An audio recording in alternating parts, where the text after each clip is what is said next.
దేవర glimpse గురించి ఒక్క మాటలో చెప్పాలంటే మాటలు లేవు భయ్య. గ్లింప్స్ గురించి మాట్లాడుతుంటే నాకు కూడా గూస్ బంప్స్ వస్తున్నాయి. ఆ రేంజ్లో ఉంది. మెంటల్ లేసింది. ఈ షాట్ చూస్తే మాత్రం నాకు ఒళ్ళు జలధరించింది భయ్య. తీరంలో కెరటాలు ఎరుపు రంగు పూసుకొని పోటెత్తుతాయి అని ఎన్టీఆర్ విలన్లకు వార్నింగ్ ఇచ్చినట్టుంది కదా. అసలు ఇది కదా ఎన్టీఆర్ నుంచి మనం కోరుకుంది అని అనిపించింది. ఈ గ్లింప్స్లో నేను ఐడెంటిఫై చేసిన కొన్ని హిడెన్ డీటెయిల్స్ను మీతో షేర్ చేసుకుంటాను. ఈ ఫైట్ షాట్లో వీళ్ళ డ్రెస్ను ఒకసారి గమనించండి. వాళ్ళు క్యాజువల్గా లేరు. తారకన్న లుంగిలో నార్మల్గా ఉన్నాడు. నా ఒపీనియన్ ఏంటంటే సముద్ర తీరంలో తారకన్నను చంపడానికి వాళ్ళు స్కెచ్ చేశారు. వాళ్ళ డ్రెస్ను గమనిస్తే వాళ్ళు అక్కడ దాక్కొని ఎన్టీఆర్ రాగానే అటాక్ చేశారని అనిపిస్తుంది. కానీ తారకన్న వాళ్ళను ఊచకోత కోశాడు. ఇంకో విషయం ఏంటంటే అన్ఎక్స్పెక్టెడ్ అటాక్లను తారకన్న దగ్గర ఈ వెపన్ ఉందంటే ఆ ఆయుధం ఎప్పుడూ తారకన్నతోనే ఉంటుందని తెలుస్తుంది.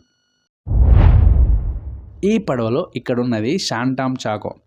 ఎలా చెప్తున్నానంటే అతని బాడీ యాటిట్యూడ్ని బట్టి, అతని ప్రీవియస్ మూవీస్ చూస్తే ఇది అర్థమవుతుంది. కాస్త జూమ్ చేసి గమనించినా తెలుస్తుంది.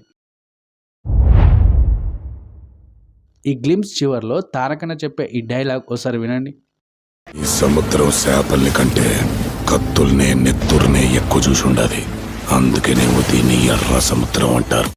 ఎర్ర సముద్రం సౌదీ అరేబియా, ఈజిప్ట్ మధ్య ఉంది. హిందూ మహాసముద్రం నుంచి వాటర్ అందులోకి వెళ్తుంది. అయితే తారకన్న వాయిస్ మాత్రం రాయలసీమ యాసలో ఉంది. ఈ రెండింటికి కనెక్షన్ ఏంటో నాకు అర్థం కాలేదు. మీకు తెలిస్తే కామెంట్ చేయండి. ఈ ఫైట్ షాట్లో ఎన్టీఆర్ను మొత్తం 30 మంది చుట్టుముట్టారు. ఎన్టీఆర్కు ఇది 30 సినిమా అన్న విషయం తెలిసిందే. జస్ట్ కో ఇన్సిడెంట్ అంతే. సో ఇవేనండి దేవరా గ్లింప్స్లో నేను గమనించిన కొన్ని హిడెన్ డీటెయిల్స్. ఈ వీడియో మీకు నచ్చినట్టయితే లైక్ చేయండి. అలాగే మరిన్ని interesting and latest movies reviews and updates కోసం మన ఛానల్ మూవీ ట్రాకర్ని సబ్స్క్రైబ్ చేసుకోండి. That's it friends. Thank you for watching this video. Have a good day. By by. జై హింద్.